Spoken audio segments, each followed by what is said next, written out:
صلی اللہ علی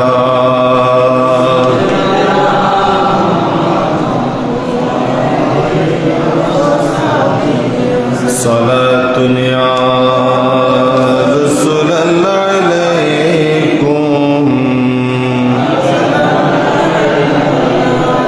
یا رسول اللہ انظر حالنا یا حبیب اللہ اسمع قولنا صلاۃ یا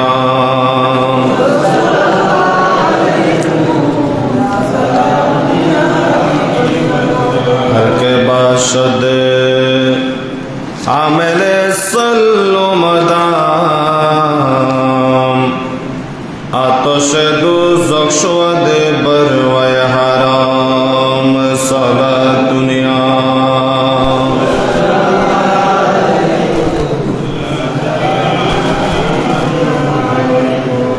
اعوذ باللہ من الشیطان الرجیم بسم اللہ الرحمن الرحیم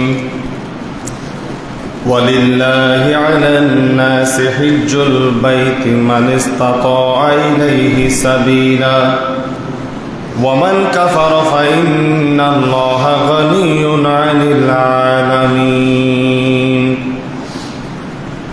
وقال الله تعالى أيضا في القرآن المجيد الحج أشهر معلومات فمن فرض فيهن الحج فلا رفث ولا فسوق ولا جدال في الحج وما تفعلوا من خير يعلمه الله وتزودوا فإن خير الزاد التقوى واتقون يا أولي الألباب صدق الله مولانا العظيم وصدق رسوله النبي الحبيب الكريم ونحن على ذلك لمن الشاهدين والشاكرين والحمد لله رب العالمين رب صل وسلم وبارك عليه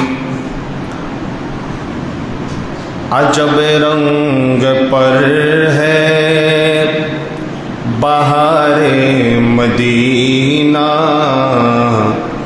کہ سب جنتی ہے نثار مدینہ عجب رنگ پر ہے بہار مدینہ کہ سب جنتی ہے نثار مدینہ میری خاک یا رب نہ برباد جائے میری خاک یا رب نہ برباد جائے پس مرگ کر دے غبار مدینہ ملائک لگاتے ہیں آنکھوں میں اپنی ملائک لگاتے ہیں آنکھوں میں اپنی شب روز خاک مزار مدینہ عجب رنگ پر ہے بہار مدینہ کہ سب جنتی ہے نثار مدینہ دو عالم میں بٹتا ہے صدقہ یہاں کا دو عالم میں بٹتا ہے صدقہ یہاں کا ہمیں ایک نہیں رضا خار مدینہ بنا آسمان منزل ابن مریم بنا آسمان منزل ابن مریم گئے لا مقاتا दीदार मदीना अजब रंग पर है बहार मदीना कि सब जन्नती है नसारे मदीना। शरफ जिनसे हासिल हुआ अंबिया को, शरफ जिनसे हासिल हुआ अंबिया को, वही है हसन इफ्तिखार मदीना, इफ्तिखार मदीना। रहे उनके जलवे बसे उनके जलवे, रहे उनके जलवे बसे उनके जलवे, मेरा दिल बने यादगार मदीना, बने मेरा दिल बने यादगार मदीना। अजब रंग पर है बहार मदीना के सब जन्नती है नसारे मदीना। সবাই বলি আমিন। আলহামদুলিল্লাহ ওয়া শুকরুলিল্লাহ। মহান রব্বুল আলামিনের দরবারে অসংখ্য অগণিত বেশুমার শুকরিয়া আদায় করছি যে মহান রব্বুল আলামিন বরকতময় মাহে শাওয়ালের আজকের এই বরকতময় জুমায় নামাজ আদায় করার আমাদেরকে তৌফিক দান করেছেন। যে মাসের সূচনা লগ্ন থেকেই হাজিদের কর্মসূচি আল্লাহর ঘরখানে কাবার দিকে যাওয়ার জন্য প্রস্তুতি গ্রহণ করেন। শাওয়াল, জিলকাদ, জিলহজ। জিলহজে যদিও বা মূল কার্যক্রম হয়, কিন্তু একজন হাজির হারামাইন শরীফাইনে যাওয়ার প্রস্তুতি মোটামুটি এই মাস থেকে তাদের প্রস্তুতি শুরু হয়ে যায়। যেদিকে লক্ষ্য রেখে ইসলামের মূল 5টি স্তম্ভের মধ্যে অন্যতম গুরুত্বপূর্ণ একটি রোকন, যে রোকনকে অস্বীকার করলে মানুষ কাফের হয়ে যায়, এবং যে আমল মানুষের ঈমান মজবুত করে গুরুত্বপূর্ণ একটি বিষয় হজ।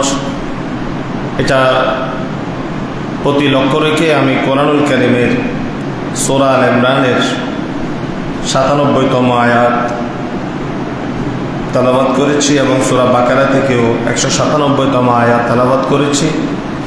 এই আয়াতগুলোর আলোকে হজের বিষয়ে আমরা আলোচনা করব এবং এই জুমা থেকেই কুরবানি পর্যন্ত ইনশাআল্লাহ আমাদেরকে হায়াতে রাখলে হজের আহকাম এবং গুরুত্বপূর্ণ বিষয় যেগুলোই আলোচনা করলে মানুষের অন্তর তাজা হয়, হৃদয় সিক্ত হয়, মুসলমানদের ঐতিহ্য মুসলমানদের চেতনায় জাগ্রত হয়, সেগুলো নিয়ে আলোচনা করার চেষ্টা করব। আল্লাহ তাআলা আমাদেরকে শোনার এবং আমল করার তৌফিক দান করুন। সবাই বলি আমিন। আল্লাহ রাব্বুল আলামিন বলেন, ওয়ালিল্লাহি আলান নাস, মানুষের জন্য আল্লাহ হজকে আবশ্যক করেছেন।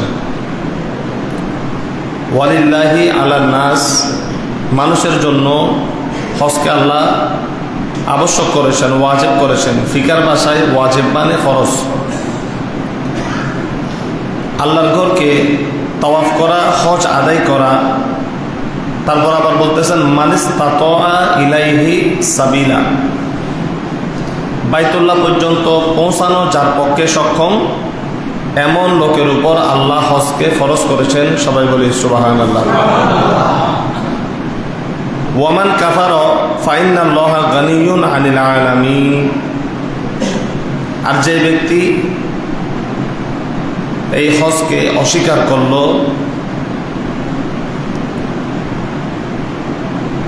সেই ক্ষেত্রে আল্লাহ তাআলা বলেন যে আমি তার পরোয়া করি না।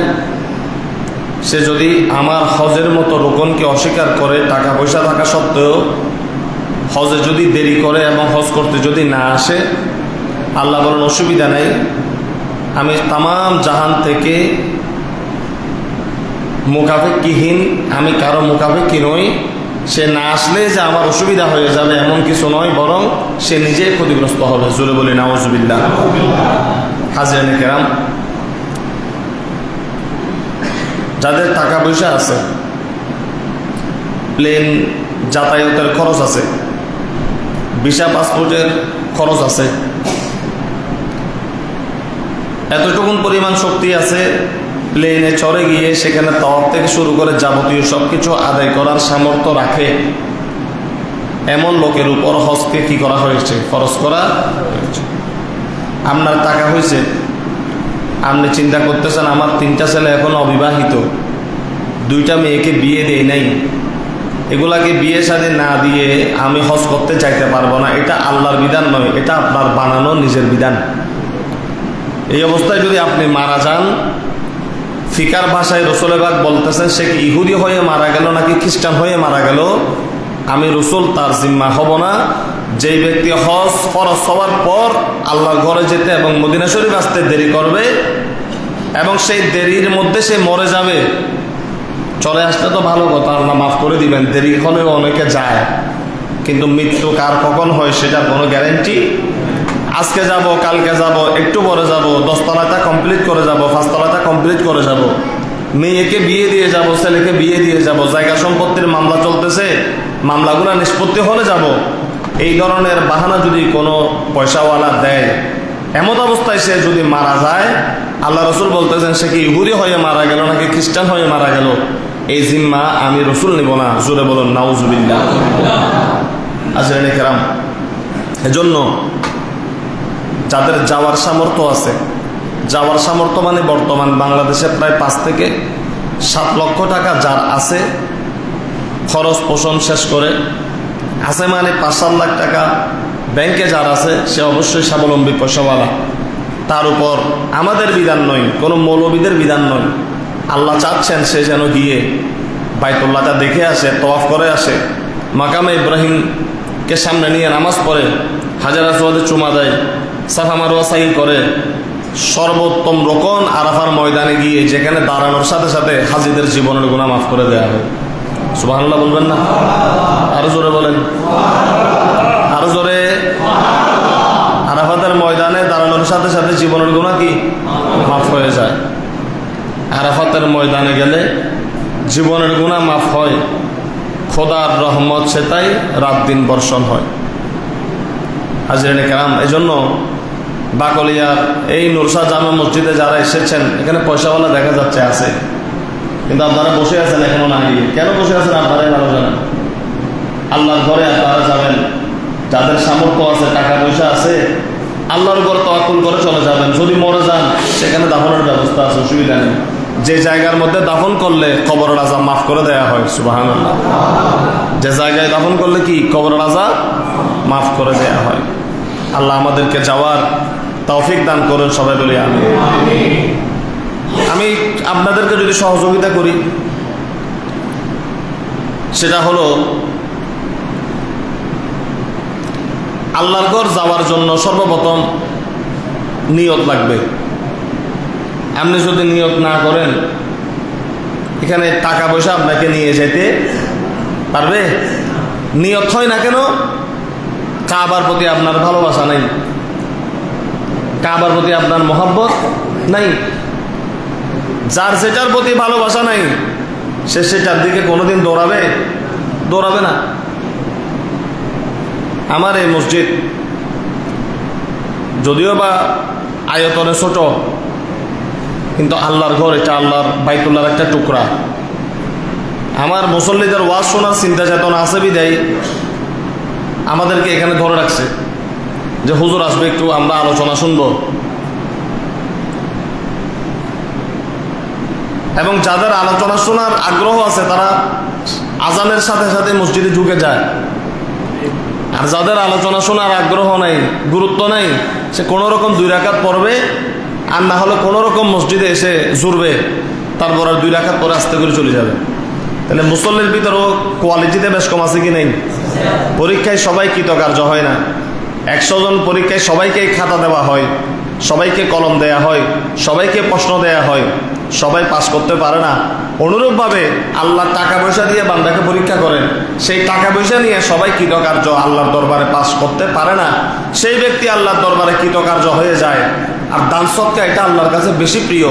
যারা এই টাকা থেকে যাকাত আদায় করে, ফিতরা আদায় করে, কাবা শরীফে চলে যায় এবং বারবার যারা উমরার দিকে চলে যায়, মক্কা মদিনা শরীফ ঘোরার জন্য চলে যায়, আল্লাহর দয়া নেয়ার জন্য চলে যায়, গুনাহ মাফের জন্য চলে যায়, এই টাকা পয়সাগুলো তাদের জীবনে কাজে আসে। সবাই বলেন আলহামদুলিল্লাহ। সুতরাং আমি আপনাদেরকে পরামর্শ দিব, এই বছর যারা পারেন নাই, এখন তার রেজিস্ট্রেশন করলেও মনে হয় সুযোগ নাই, সময় নেই, আগামী বছর হজে যাওয়ার জন্য নিয়ত করেন। 5 লাখ টাকা হলে কোথায় হজে যাওয়া যায়? কয় লাখ? 5 লাখ টাকা হলে হজে যাওয়া যায়।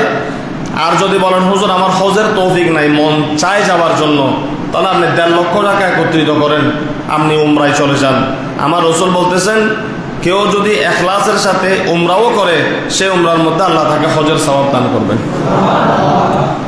আপনি উমরাতে যান, হজ আর উমরার মধ্যে পার্থক্য হলো হজের জন্য নির্দিষ্ট দিন লাগে, 9 তারিখ থেকে শুরু করতে হয়।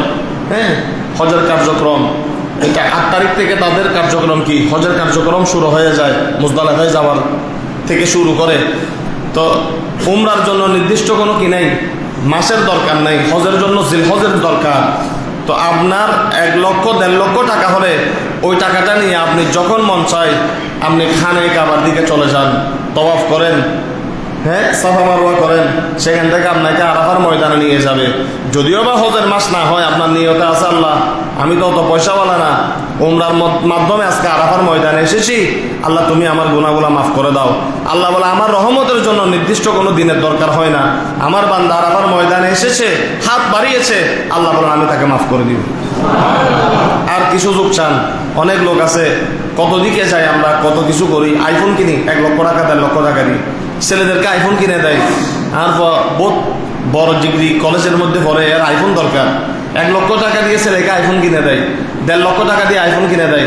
বাবা ছেলেকে বলে না বাবা আইফোন পরে নিও, ওই 1 লক্ষ টাকা দিয়ে চলো আমরা বাবা ছেলে একটু আল্লাহর ঘর থেকে ঘুরে আসি, মদিনা শরীফ থেকে ঘুরে আসি। আইফোন নিলে, আইফোন দিয়ে সন্তান এত বেশি উপকৃত হবে কিনা আমি জানি না, কিন্তু ওই সন্তানকে যদি আপনি মক্কা মদিনা নিয়ে আমার রাসূলের কদমের মধ্যে রেখে দিতে পারেন, আপনার সন্তানটা আল্লাহ রাসূলের দরবারে যদি মকবুল হয়, এই সন্তান আপনার দুনিয়াতেও উপকার করবে, কিয়ামতের ময়দানেও উপকার আসবে। সুবহানাল্লাহ। সুতরাং আমি আপনাদেরকে বলবো, আপনারা শহরের মানুষ, টাকা পয়সাওয়ালা মানুষ, আপনারা হজের জন্য যাদের তৌফিক আছে হজে চলে যান, এবং যাদের অল্প তৌফিক আপনারা উমরার জন্য প্রস্তুতি নেন। এই হজের পরে আপনারা বিভিন্নভাবে যেখান থেকে যাইতে মন চায়, যেভাবে সুবিধা হয় গিয়ে আল্লাহর ঘর এবং রাসূলের পাকের রওজা শরীফ দেখে আসেন। এগুলির মধ্যে শান্তি, এগুলি হলো আপনার জীবনের পরম পাওয়া। আল্লাহর আসমান এবং আল্লাহর রুহানি জগতের সাথে কানেকশনের সরাসরি একটা জায়গা হলো মক্কা এবং মদিনা। সুবহানাল্লাহ।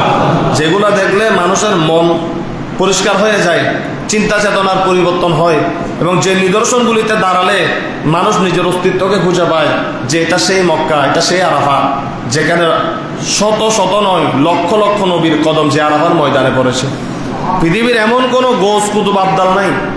একটা মাজারের মধ্যে যখন আমরা যাই, আমরা সেখান থেকে বরকত নেওয়ার জন্য কত তাজিম করি, কারণ সেখানে ফকির বুজুর্গ অনেক বড় বড় ওলি আল্লাহর সেখানে আসা যাওয়া থাকে। আরাফার ময়দান, মক্কাতুল মুকাররমা, মদিনাতুল মুনাওয়ারার এরিয়াটা এত বেশি বরকতময়, এমন কোনো অলি গোস কুতুব আবদাল গারায়ত অলি নাই। হাতে গোনা 8-10 জন ছাড়া মশহুর সবাই মক্কা মদিনা গিয়েছেন। যেখানে আপনি যাচ্ছেন, চলতেছেন, রাস্তায় কোনো না কোনো জায়গায় বড় সাহাবীর কদম পড়েছে। মসজিদে নববীর যেদিকে আপনি নামাজ পড়েন, সেখানে হয় একদিন সিদ্দিক আকবর নামাজ পড়েছে, নাইলে উমর আল ফারুক নামাজ পড়েছেন, নাইলে 10,000 সাহাবীর সকলের কোনো একজন কোনো কেউ সেখানে বসে ইবাদত করেছে, জিকির করেছে। মসজিদে নববীর যেখানে বসেন, রিয়াদুল জান্নার যেখানে বসেন, এবং মসজিদে নববী মদিনার অলিতে গলিতে যেখানেই হাঁটেন, এবং খানে কাবার মাতাফের চতুর্দিকে বলা হচ্ছে মাতাফের নিচে অসংখ্য নবীদের মাজার আছে। সুবহানাল্লাহ। খানে কাবা যেখানে আমরা তোয়াফ করি, সেখানে নিচে অসংখ্য নবীদের মাজার শরীফ আছে। এবং অনেকে বলেছেন যে যেখান দিয়ে পানি পড়ে মিজাবে রহমত, সেখানে নিচে হযরতে হাজার আলাইহিস সালামের কবর শরীফ আছে। এরকমও রিওয়ায়াত পাওয়া যায়। তাহলে এই যে এত বিশাল জায়গায় বরকত মণ্ডিত জায়গা, যে জায়গার মধ্যে কোথাও না কোথাও যেখানে আপনি হেঁটে বেড়াচ্ছেন, যেখানেই থাকেন, আজকে যেখানে হোটেল হয়েছে সে জায়গাগুলোর মধ্যেও নবীর অসংখ্য সাহাবারা হাঁটাহাঁটি করেছে, ওসমান গনি হাঁটাহাঁটি করেছে, মৌলা আলী শাহ খোদা হেঁটেছেন, হাসনাইনে কারিমাইন হেঁটেছেন। সুবহানাল্লাহ। যাদের ওয়াজ শুনলে, যাদের জন্য আমরা লক্ষ লক্ষ টাকা খরচ করে মিলাদুন্নবী, সোহদায়ে কারবালার মাহফিল, সিদ্দিক আকবরের মাহফিল করি, কিন্তু সেখানে গেলে আমরা এগুলো সব ভুলে যাই যে কোন জায়গায় আসলাম, কোথায় যাওয়ার জন্য আমাদেরকে বলা হচ্ছে। এত বিশাল জায়গা, প্রত্যেকটা জায়গায় সাহাবি, তাবি, তবতাবি, নবীদেরকে রেখে দেন, সাহাবিদেরকে রেখে দেন, তাবি রেখে দেন, তবে তাবি। যারা সাহাবিদেরকে দেখে নাই, নবীদেরকেও দেখে নাই, তাবিকে দেখেছে। এমন লোক থেকে শুরু করে কার কদম, কার পদচারণা মক্কা মদিনায় নেই। তো নিয়তটা ঠিক করে যদি আমরা সেখানে নামতে পারি এবং সেই জায়গাগুলোতে বসে যদি অবস্থান করে যদি তাদেরকে স্মরণ করতে পারি, নিঃসন্দেহে আল্লাহ শুধু গুনাহ মাফ করবেন তাই নয়, আমাদের অন্তর কলবকে তাজা করে দিবেন। এমনভাবে তাজা করবে আমাদের কলব আর মরবে না। আর যাদের কলব তাজা থাকে তারা গুনাহ করে না, আল্লাহ তাদেরকে গুনাহ থেকে হেফাজত করেন। সুবহানাল্লাহ।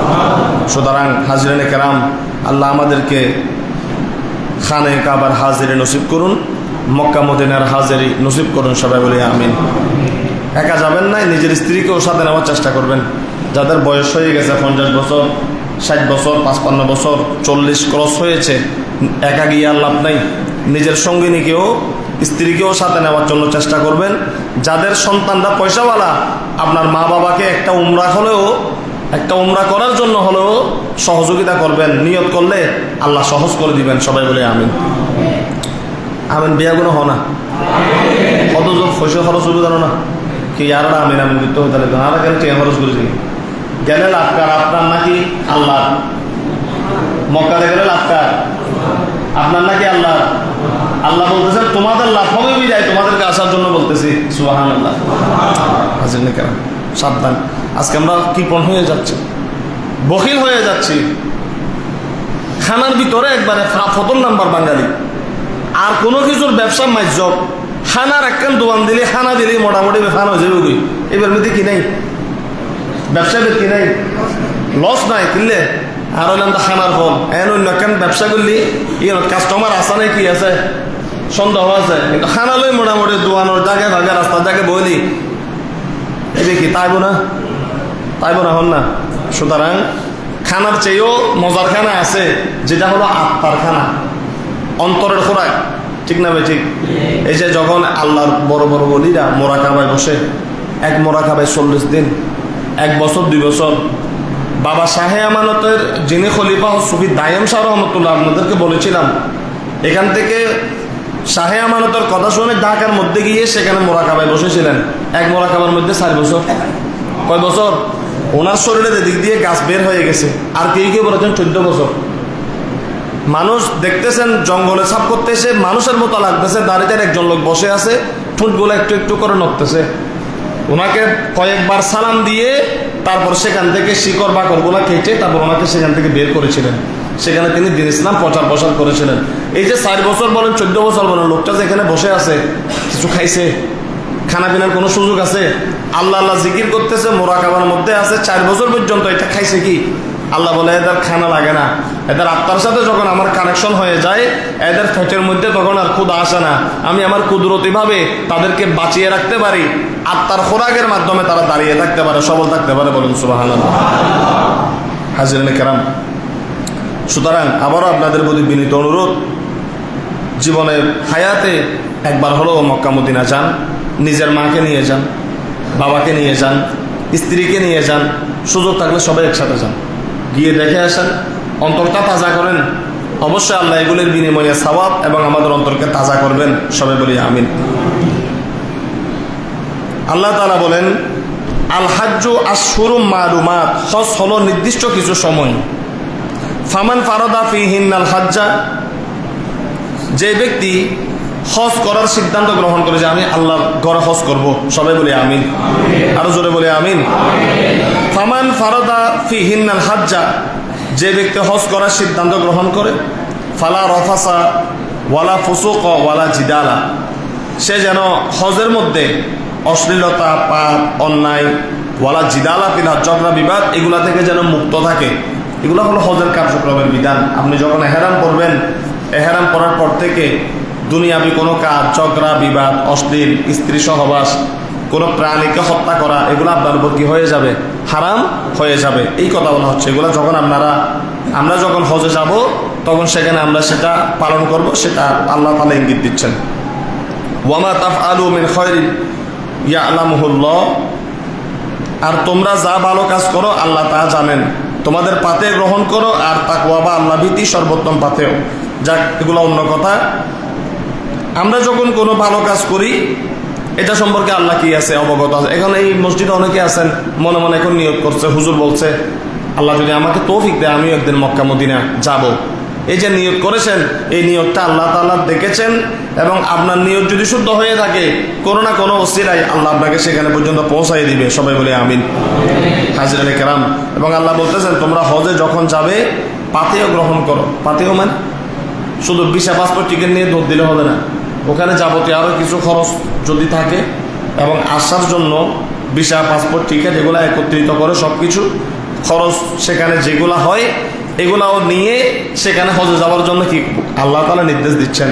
কিছু লোক ছিল হজে বের হইতো, খানা নাই, ফিনা নাই, কাপড় নাই, সুপর নাই।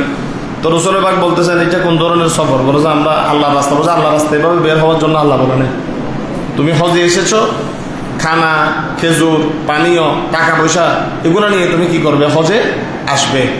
হাজিরানে কেরাম, আল্লাহ তাআলা আমাদেরকে দুনিয়া আখিরাত খানে কাবার পাতে অর্জন করার আল্লাহ আমাদেরকে তৌফিক দান করুন। সবাই বলি আমিন।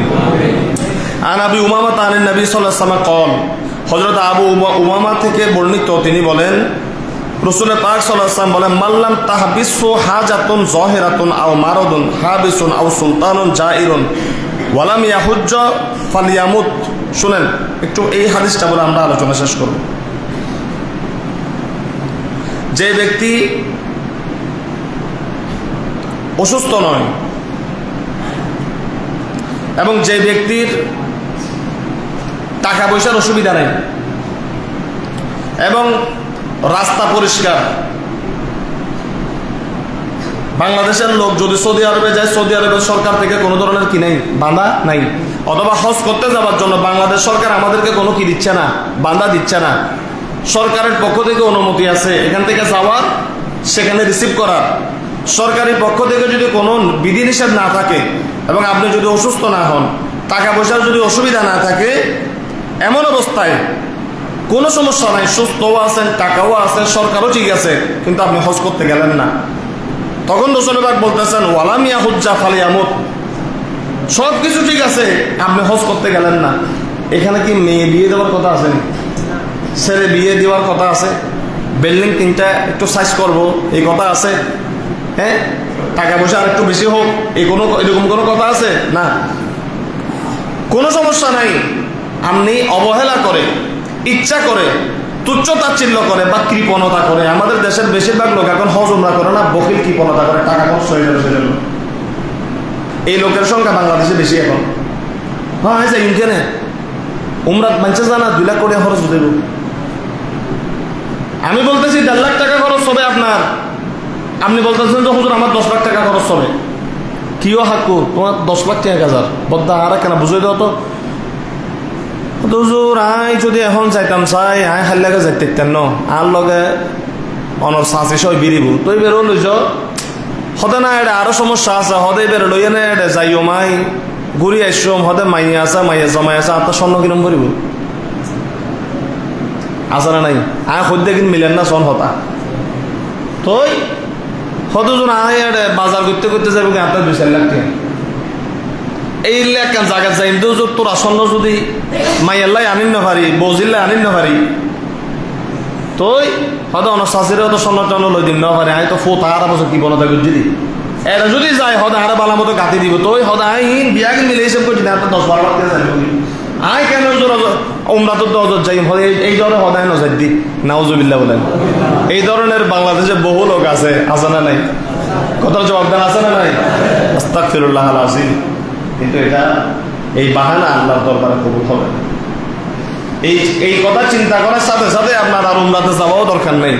এটা আপনার ট্যুর হবে, প্যাকেজ হবে, এটা কোনো উমরাও হবে না, হজও হবে না। এই ধরনের নিয়ত থেকে, চিন্তা থেকে আল্লাহ আমাদেরকে হেফাজত করুন। তো কন্ডিশন দেওয়া হয়েছে, আপনি সুস্থ আছেন, আপনার প্রয়োজনীয় টাকা পয়সা আছে, বাজার করতে পারতেছেন, ইলেকট্রিক বিল দিতে পারতেছেন, ঘরের যাবতীয় খরচ মেটানোর পরেও আপনার টাকা আছে, অন্য কোনো হাজত নাই, সরকার থেকেও কোনো বাধা নাই, তারপরেও আপনি কৃপণতা করে টাকা খরচ হওয়ার ভয়ে অথবা ধর্মীয় কাজের মধ্যে গাফিলতি করে আপনি যদি হজ না করেন, রাসূল পাক বলতেছেন ফালিয়ামুত, এমন অবস্থায় দেখা যাচ্ছে ফজর বেলায় নুরসা জামে মসজিদ থেকে বলা হলো ফারহাদে অমুকের বাড়ির অমুক ফলানা দুনিয়া থেকে চলে গেলেন, ইন্না লিল্লাহি ওয়া ইন্না ইলাইহি রাজিউন। এদিকে আপনার গোসল চলতেছে, ময়তের জানাজার প্রস্তুতি নেওয়া হচ্ছে, আর চায়ের দোকানে আপনার সহপাঠী কয়েকজন বলতেছে এত টাকার মালিক সব আছে, হজটা করতে পারে নাই, উমরাতে যাইতে পারে না, এগুলো নিয়ে তারা কি করতেছে? সমালোচনা করতেছে। তো রাসূল পাক বলতেছেন তোমার সব ঠিক আছে, তোমার অবহেলায়, তোমার মন মানসিকতার অভাবে তুমি হজে যাও নাই, এমন অবস্থায় তুমি মরে গেলা, দুনিয়া থেকে চলে গেলা। ইনশা ইয়াহুদিয়ান ওয়া ইনশা নাসরানিয়ান, রাসূল পাক বলতেছেন সেই লোক ইহুদি হিসাবে মৃত্যুবরণ করুক বা নাসারা হিসাবে মৃত্যুবরণ করুক, এখানে দুইটা কথা, একটা হলো রসুলের বদদোয়া।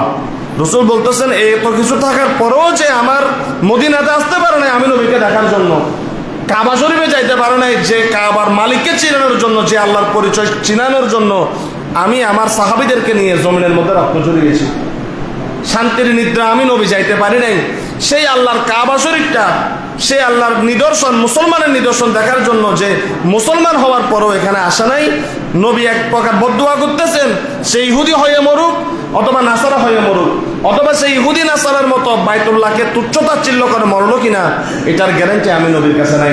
জোরে বলুন নাউজুবিল্লাহ, আরো জোরে বলুন নাউজুবিল্লাহ। আল্লাহ আমাদেরকে হেফাজত করুন। এটা বাইহাকি শরীফের হাদিস। ওয়ান আবি সাঈদ আন্না রাসূলুল্লাহ সাল্লাল্লাহু আলাইহি ওয়াসাল্লাম কল, আবু সাঈদ খুদরি থেকে বর্ণিত, রাসূল পাক বলেন ইয়াকুলুল্লাহু আযজা ওয়া জাল্লা ইন্না আবদান সাহহাতু লাহু জিসমাহু। শুনেন, রাসূল বলেন আল্লাহ তাআলা ইরশাদ করতেছেন, এটা হাদিসে কুদসি, আল্লাহ রাসূল বলতেছেন আল্লাহ তাআলা বান্দাকে খেতাব করে বলতেছেন ইন্না আবদান সাহহাতু লাহু জিসমাহু। সবাই বলেন সুবহানাল্লাহ। আল্লাহ বলেন আমি যেই বান্দাকে একটা সুস্থ শরীর দান করেছি, একটা সুস্থ শরীর যাতে ফন্দর মধ্যে ফাইলস হই, হদিকিন ফাইলস আছে দে আগিন নগরে, আর হদিকিন ফাইলস আছে দে বেতা টেতা হম বইবার লগে লগে লুঙ্গির মধ্যে তো ফ্যানের মধ্যে লক্ত হয় যায় আছে না নেই? ইন এখন শর্মাইদের কিছু নেই, আরো হত হইলে বেহাই এখন দুনিয়ার মধ্যে চলে যায় মশলা হদ্দি। পাইলসের সমস্যা বর্তমান বাংলাদেশের ১৭ মধ্যে ৮০ জনের, ঠিক না? পায়খানা করতে বসলে পায়খানা করতে পারে না, ট্যাবলেট আর বড়ি খাইতে খাইতে দিন শেষ। এই লোক বুঝতে পারে জীবনের প্রথমে যখন সে শৈশব এবং কৈশোরে ছিল তখন টয়লেটে গেলে তার টয়লেটগুলো যখন ক্লিয়ার হতো, ফাইলসের সমস্যা ছিল না, ওই সময়ের টয়লেট করা আর এখন ইংলিশ কমিটে বসে বসে টয়লেট করা, বাথরুমে গেলে আধা ঘন্টায়ও বাইর হইতে পারে না, জ্বালা পোড়া করে রক্ত বের হয়, ওষুধ লাগে, অপারেশন লাগে। এখন টয়লেট করা আর যখন নির্বিঘ্নে সুস্থতা অবস্থায় টয়লেট করেছিল, বেশ কম আছে না নেই? কথা বলেন, আসমান জমিন বেশ কম আছে না নেই? ৩০ বছর বয়সে মেজানের মধ্যে নলানো দাদে এটার লগে ২ মাস হতানো হয়, আর নলানো দোস্তুই হাতের দাঁত আছিল। আর এখন ৭০-৬০ বছর ৫০ বছর বয়সে নলা দুয়ানি গালত গল্লা হতে নলার তো আর ২ মাইল দূরে রাখ। হ্যাঁ কেন তোর মন রক্ষার্থে মেজানো দেশে আর তো নলা খাইতে মনে না হতো না, খাসো না বাবা হতো না, খাইতে না হতো, যাই বেরিস আর তো হজম শক্তি নেই। তাহলে যখন হজম শক্তি ছিল তখন খাওয়ার রুচি মজা ছিল একরকম, এখন খাইতে পারতেছেন না, তার মানে অসুস্থ হয়ে গেছেন, বুড়া হয়ে গেছেন। তাহলে বোঝা যাচ্ছে সুস্থ শরীর, এখন সুস্থ শরীরে জুমা থেকে বের হয়েছেন, আল্লাহ মাফ করুক। আসরের সময় আগামী জুমায় দেখা যাচ্ছে মোটর সাইকেলে বা গাড়িতে অ্যাক্সিডেন্ট করে হাত পা মারিয়ে ফেলছেন, গলার মধ্যে ব্যান্ডেজ একটা চলে এরকম করে মসজিদে আসছেন 1 মাস পরে। 1 মাস আগেও আপনার হাত পা সালামত ছিল, সুস্থ ছিল, 1 মাস পরে আসতেছেন আপনার খানায় একটা হাত নাই।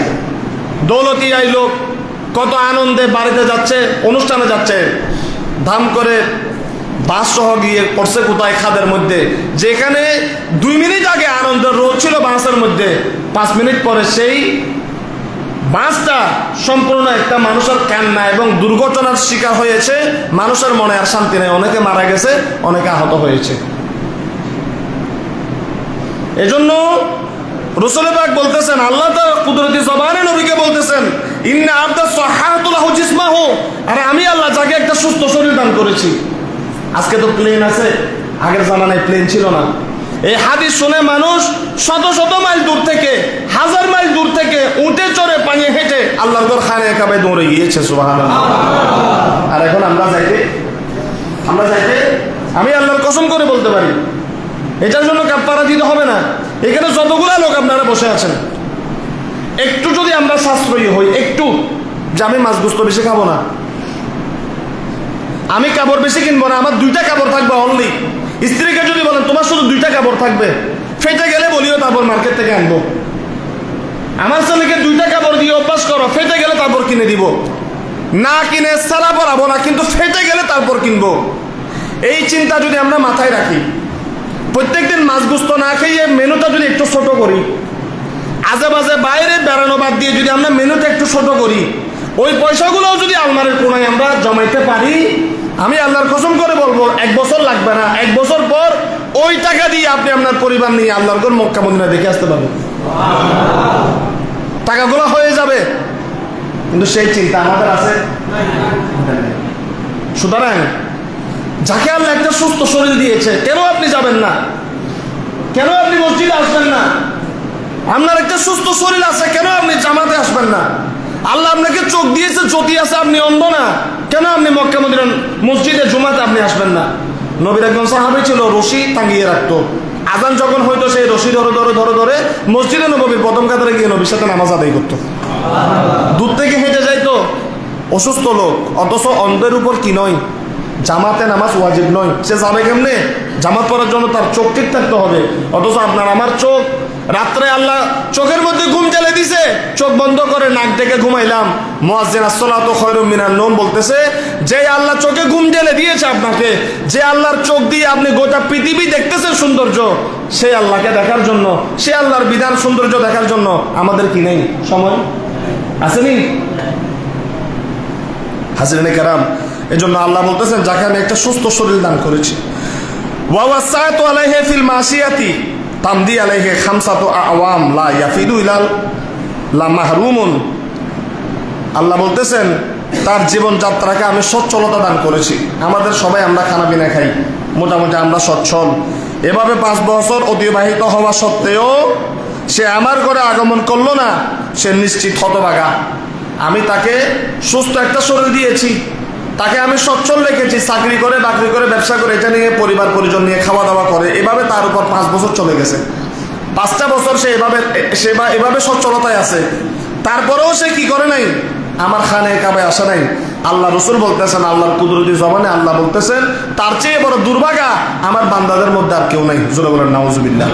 আল্লাহ আমাদেরকে সুস্থ শরীর নিয়ে, সুস্থ মন নিয়ে যাবার তৌফিক দান করুন। আমরা অনেক কথা বলে ফেলেছি, পরিশেষে রাসূল পাক বলেন, মান হাজ্জা লিল্লাহ ফালাম ইয়ারফুস ওয়ালাম ইয়াফসুক রাজাআ কায়াউমিন ওয়ালাদাতহু উম্মুহু।